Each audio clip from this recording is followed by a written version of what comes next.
Assalamualaikum warahmatullahi wabarakatuh. Waalaikumsalam warahmatullahi wabarakatuh. Baiklah, selamat pagi anak-anak sekalian. Hari ini kita akan mempelajari materi tentang layanan pada internet. Tapi sebelumnya, Bapak akan mengambil absen dulu ya. Laura, Hadir. Pina, Hadir. Sadan, Hadir. Irfan, Hadir. Irfan hadir. Hadir. Hadir. Oke, baik, terima kasih. Bagaimana kabarnya sekalian? Baik. Baik. Bagaimana dengan pembelajaran minggu lalu? Apakah sudah dipahami? Nah, sudah.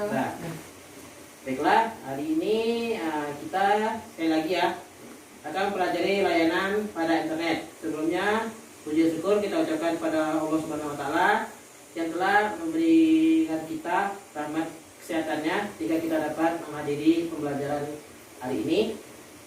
Baiklah, untuk materi pertama langsung saja layanan internet.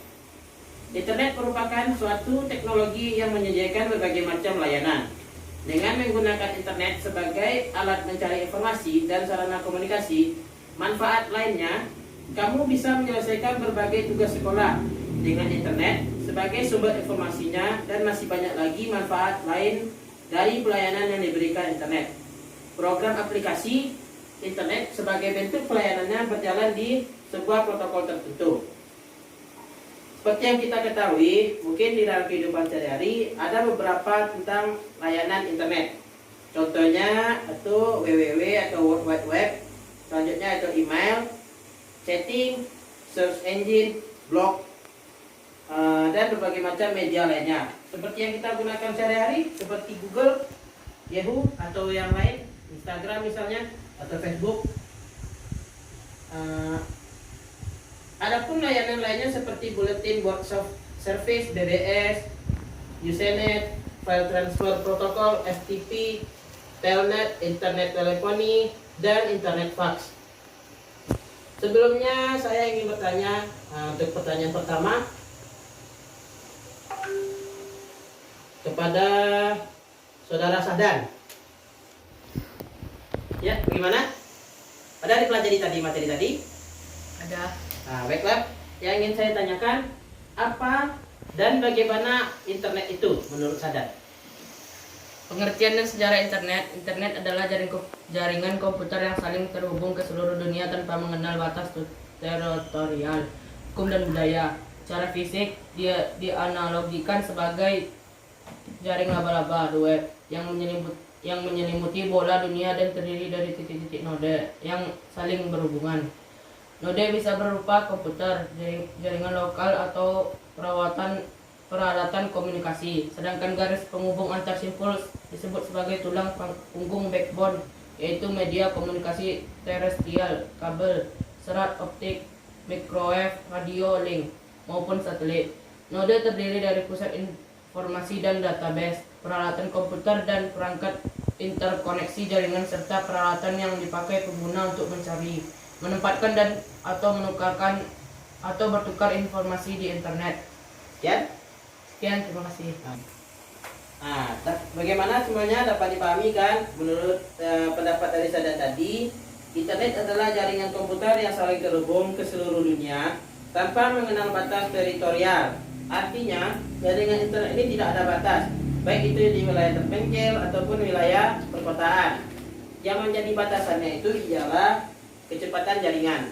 Seperti halnya kayak di perkampungan, itu kecepatan tidak akan sama seperti di perkotaan, karena yaitu itu sendiri dari cara kecepatan jaringan tadi, penggunaan tower oleh layanan internet itu misalnya. Dan layanan internet ini juga bisa diibaratkan dengan jaring laba-laba, seperti yang dikatakan Sadan tadi, yang menyelimuti bola dunia. Artinya jaring internet ini tanpa terkecuali, jadi dia di seluruh dunia ini pasti ada internet. Kayak itu, balik lagi ke kondisi awal, hanya dibedakan oleh kecepatannya saja. Baiklah, lanjut materi selanjutnya.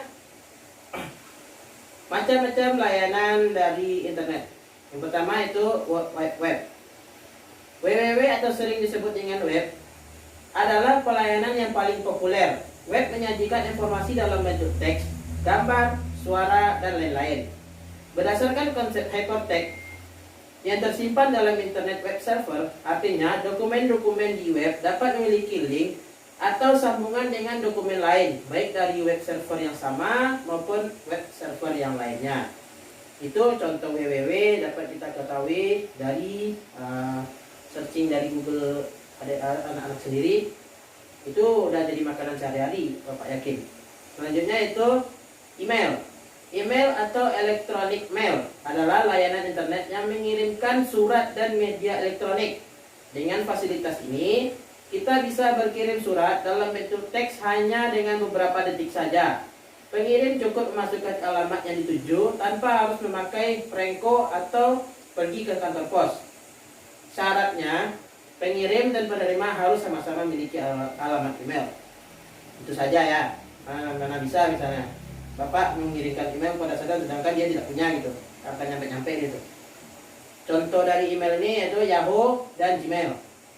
Selanjutnya search engine. Search engine ini contoh yang dapat kita lihat dalam kehidupan sehari-hari, Google. Search engine atau mesin pencari terdapat baik di suatu situs yang khusus maupun bagian dari situs tersebut. Layanan ini berfungsi untuk mencari informasi yang dibutuhkan para pengguna internet sesuai dengan kata kunci pencarian yang dimasukkan.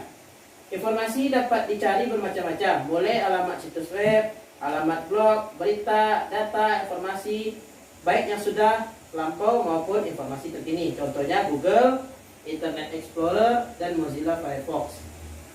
Selanjutnya itu chatting. Selain berkirim surat, kita juga bisa berkomunikasi atau ngobrol langsung dengan teman atau siapapun dalam waktu yang bersamaan dengan layanan chatting. Di sini saya ingin tanya, siapa yang mempunyai layanan chatting? Pasti ada semuanya ya. Setidaknya WA atau Instagram pasti punya. Facebook apalagi? Facebook pasti punya. Chatting ini bisa dilakukan secara kelompok ataupun suatu chat room atau berdua saja dalam modus private. Berdua saja, masih banyak itu yang pakai. Semakin pesatnya perkembangan internet, aplikasi chat terus berkembang sehingga komunikasi tidak hanya dapat terjalin melalui tulisan atau suara saja, tetapi melalui gambar dan suara sekaligus. Siapa di sini yang memiliki contoh? Siapa yang bisa menyebutkan satu contoh saja media chatting ini? Nora bisa? Silakan. Seperti WhatsApp, Ada lagi? Line. Itulah ya contoh-contoh simpelnya gitu. WhatsApp, Line, Instagram itu di kalangan anak muda nggak asing lagi gitu. Selanjutnya itu adalah blog. Blog diartikan sebagai situs pribadi. Dengan membuat blog, kita bisa menumpahkan semua ide, kreativitas, harapan, hobi, ataupun sesuai keinginan kita. Sehingga tidak heran jika kita hanya menemukan berbagai jenis blog. Ada khusus membuat puisi, unek-unek sastra, khusus foto, artikel, hukum, lagu, film, filsafat, jurnalistik, dan masih banyak lagi. Materi sedikit materi yang dapat Bapak sampaikan mengenai internet dan layanan internet ini. Tadi sudah Bapak kasih satu pertanyaan ya pada Sadan. Selanjutnya pertanyaan untuk Laura, mungkin pertanyaan serupa dengan Sadan. Apa yang dimaksud dengan internet menurut pandangan Laura sendiri? Pengertian dan keunggulan internet adalah konsep LAN yang mengadopsi teknologi internet. Diperkenalkan pada akhir tahun 1995, Ku Yatong pada tahun 1997 yang mengatakan internet adalah LAN yang menggunakan standar komunikasi dan segala fasilitas internet. Diibaratkan berinternet dalam lingkungan lokal. Internet umumnya juga terkoneksi ke internet sehingga memungkinkan pertukaran informasi dan data dengan jaringan internet lainnya atau internet routing melalui backbone internet. Terima kasih. Nah, itu dia menurut Laura tadi dapat dipahami ya. Yuk. Untuk pertanyaan terakhir, sebelum masuk ke pertanyaan terakhir, ada sedikit materi yang ingin Bapak sampaikan mengenai ISP.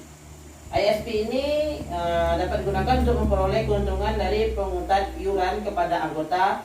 Biasanya yang menjual jasa yang lainnya seperti layanan virtual private networking, VPN, saluran WAN, khusus intern perusahaan melalui internet, koneksi di kait 24 jam, pembuatan dan hosting.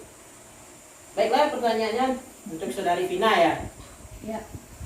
Jadi mungkin ini pertanyaan agak sulit, tapi insya Allah bisa lah Vina jawab ya. Pertanyaannya yaitu apakah Internet Service Provider itu sendiri atau ISP? Silakan. Koneksi langsung ke internet akan memakan biaya yang sangat tinggi yang tidak mungkin ditanggung oleh pengguna perorangan. Solusinya didirikanlah perusahaan penyedia jasa yang membangun infrastruktur koneksi ke internet atau di luar sistem telepon dan kemudian membagi kapasitas yang dimiliki kepada pelanggan.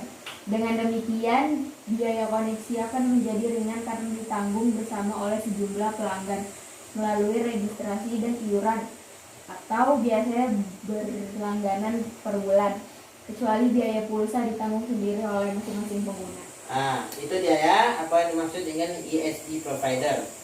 Mungkin untuk kelas hari ini sekian ya. Sekian dulu. Sedikit kesimpulan dari Bapak.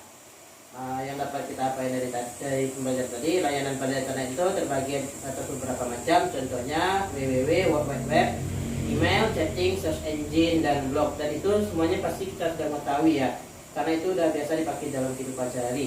Baiklah, untuk tugas minggu depan, untuk pada siswa semuanya, Bapak harapkan dapat mencari atau membuat suatu media chatting atau layanan pada internet lah, seperti itu.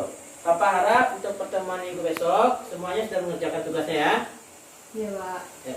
Sebelum kita mengakhiri kelas, tolong dilihat dulu sampah-sampah yang ada di meja, apakah ada, tolong dipungut. Nggak ada? Nggak ada, Pak. Nah, baiklah, sekian untuk kelas hari ini. Baiklah, kita ucapkan alhamdulillah rabbil alamin. Alhamdulillah rabbil alamin.